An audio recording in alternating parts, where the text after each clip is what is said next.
ho, ho.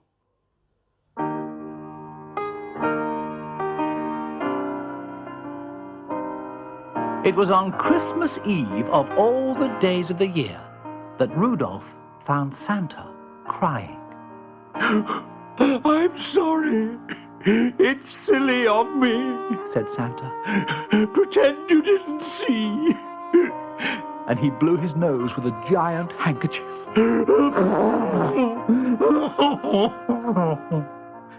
Ah, you've been overdoing it, said Rudolph gently. Next week, you must put your feet up and have a good rest.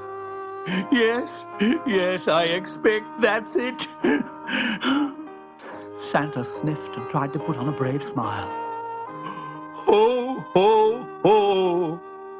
He tried to chuckle, but it soon slithered into a boo-hoo.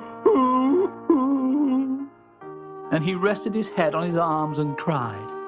Oh, Rudolph, I know I'm a silly, selfish old man, but if only I could see it just once. Just once. See what? What's the matter? You can tell me. See what? Christmas, of course. Santa shook his head and attempted another laugh, but it was no good. Ho, ho, ho, ho, ho, ho. All night long on Christmas Eve, creeping about on slippery roofs, being careful not to wake babies, always trying to remember what children have asked for. I suppose they like what I take them. I mean, they go on asking for things year in, year out. I hear rumors that people enjoy Christmas, but how would I know? I come straight back here, have a large turkey sandwich with you and the other reindeer, and then fall into bed totally exhausted. Rudolph stood in front of Santa's fire thinking, and the snow on his thick coat dripped meltingly into the rug. It won't be the same this year, Santa, he said at last. You'll have a proper Christmas this year, you wait and see. What we need is a couple of good disguises. There are lots of old clothes in your cupboard under the stairs. If we dress up as skiers or clowns, angels even, we can visit lots of families, play with the children, and join in all the fun. So that night, after Santa had made his Christmas deliveries, he changed his usual route. Instead of turning towards the North Pole and home, he parked the sleigh in a little back street beside the park. While all the other reindeer had an early Christmas dinner of some delicious leaves, Rudolph and Santa changed their clothes in the bushes.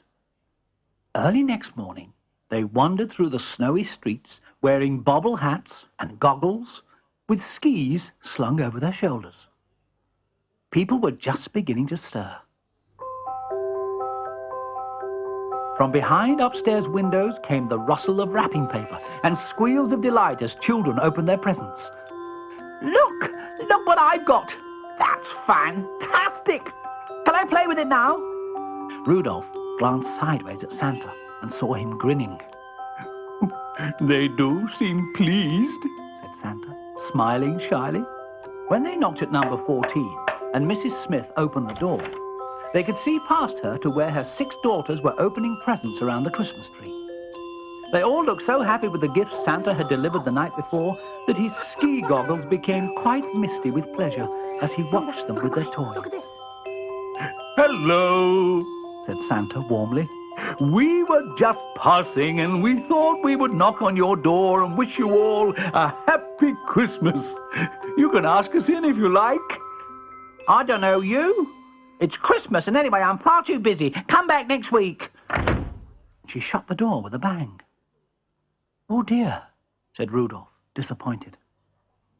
They went back to the park and changed into their clown costumes and knocked at another door in the street.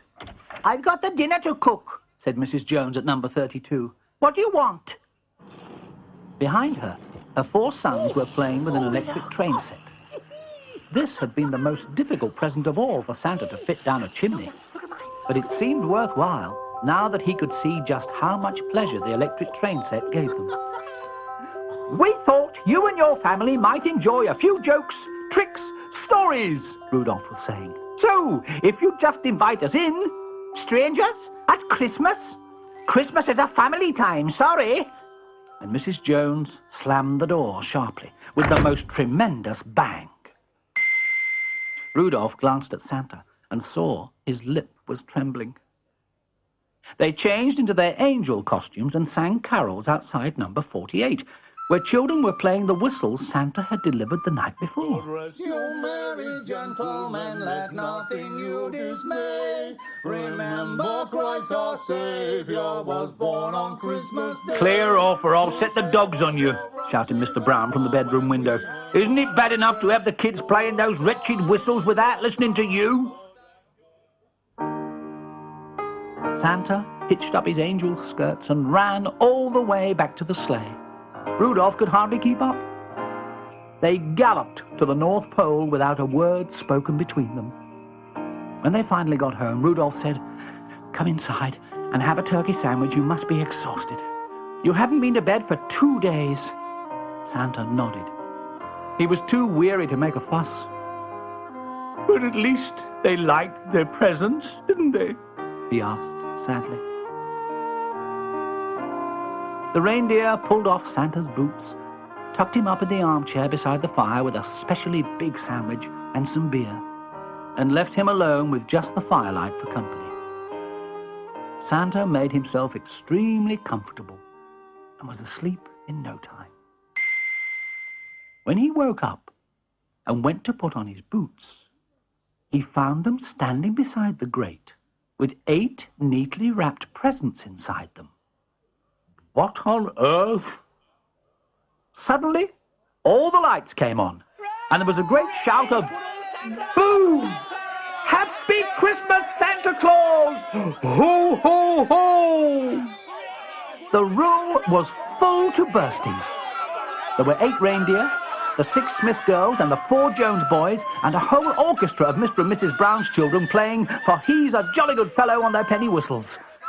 A banner hung from window to door which read, "Thank you very much," and the table was spread with enough food for a banquet. "We all brought leftover bits from Christmas lunch and Christmas tea," explained Anne Smith. "There's always far too much food at Christmas." Santa blew his nose noisily.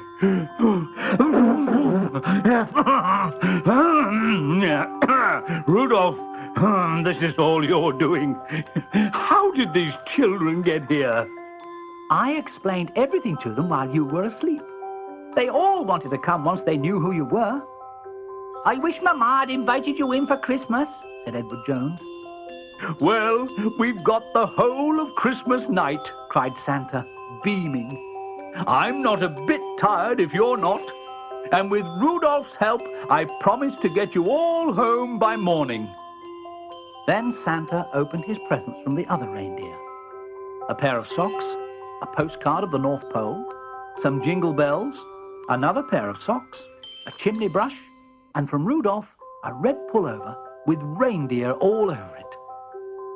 Santa put on both pairs of socks, pulled on his jumper, and rushed out into the snow, roaring, "Isn't Christmas lovely? Isn't it absolutely lovely?"